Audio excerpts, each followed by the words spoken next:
Ito na sa wakas mga kakwento, may nabisto raw na nagsisinungaling pagdating sa Japan. Nako, Fernando Daniel Martinez, lumublob ngayon sa putik ng kontrobersiya dahil sa biglang pag-atras nito sa laban sa rematch na ni Kazuto Ioka. Naoya Inoue, sinabing gusto pa niya na mas lalong lumakas pa. Inoue, may ibinunyag na dapat na gawin ng isang boksingero. Naku, ano naman kaya ito? Well, sabay-sabay natin yung alamin. Dito po galing mga kakwento ang balitang ibabagi ko sa inyo. Kaya tara, kwentuhan na!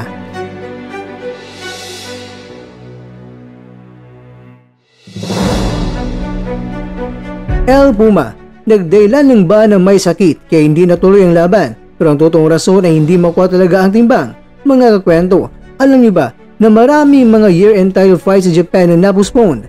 Una sina Inoue ni Sam Goodman dahil sa hiwa na natamo ni Goodman sa kanyang bandang mata. Ang kampiyon naman na si Yusuke Kitake ay nagkaroon ng shoulder injury at isa naman ay ang rematch nila Martinez at Ioka para sa WBA Super Flyweight title defense ni Martinez sa kadahilanan na contracted ng influenza itong si Martinez at nagkaroon ng lagnat na umabot ng 37.8 degrees Celsius. Hindi natuloy ang laban. Pero alam niyo ba mga kwento na hanggang sa ngayon ay mainit pa rin na pinag-uusapan lalong-lalo na sa Japan ang ginawa ni Martinez at marami ang nagsabing pagkapeke o gawa-gawa lamang ito na na-contracted na influenza itong si Martinez kaya hindi natuloy ang laban. Ang impormasyon na ito mga kwento ay binahagi noon pang December 26 na nagkaroon ng lagnat si Martinez pero sinabi niyang kanyang kampo na matutuloy pa rin laban nila ni Ioka. Pero dumating na sa punto na lumala raw ang pakiramdam ni Martinez kaya minabuti lang nila na ikansela ang laban. Kaya nang naging opisyal na kanselado na ang laban, isang araw lang ang lumipas mga kwento yaba na booking itong si Martinez na sa kanyang kwarto sa hotel sa Japan ay kasama niya ang kanyang asawa at anak na kung saan kung totoo nga contracted na influenza virus itong si Martinez ay dapat hindi ipinasok ang anak ni Martinez na napakabata pa dahil baka mahawa ito at pati na rin ang kanyang asawa na may nagsabi na talagang ang tunay na dahilan kung bakit umatras itong si Martinez ay hindi dahil nagkaroon ng sakit kundi hindi niya talaga makuha raw ang timbang dahil kung titingnan ng katawan ni Martinez ay malaki pa ito kahit na malapit na ang kanilang nakatagdang laban.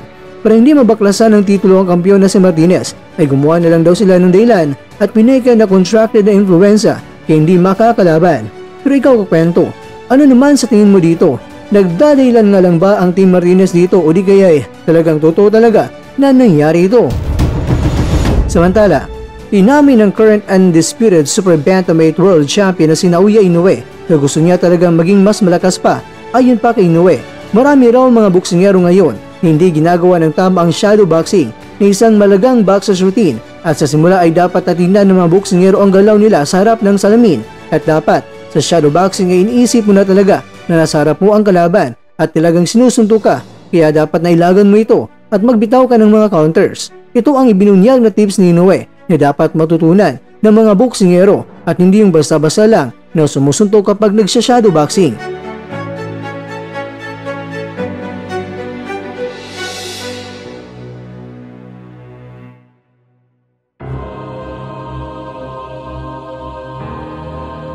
Mga kakwento, sinabi pa ni Inoue na araw-araw sa kanyang ensayo ay may natutunan siya, hindi rin may alis sa kanyang isipan na dapat mas lalong lumakas pa siya.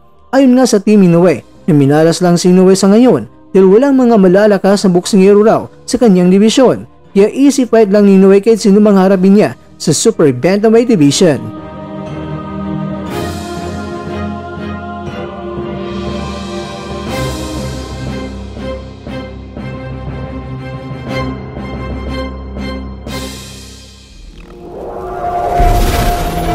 At dyan, nagtatapos ang ating kwento.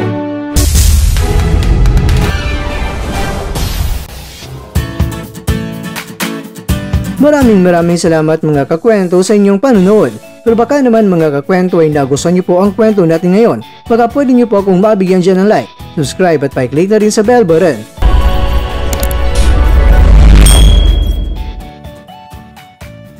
Pero bago tayong tatapos mga kwento ay syempre, shoutout po muna kayo dyan sa ating mga kakwento. Kay kakwentong Del Vergara, kay kakwentong Gabriel Narasa, kay kakwentong Rachel Canlas, at kay kakwentong nanonood ngayon, shoutout kayo dyan. Bueno, hanggang dito lang po muna ang ating kwentuhan at abangan nyo na po ating susunod na video. At dito lang po yan sa isang channel na kung saan maaaring ito'y mga kwentong di pa na kwento sa inyo.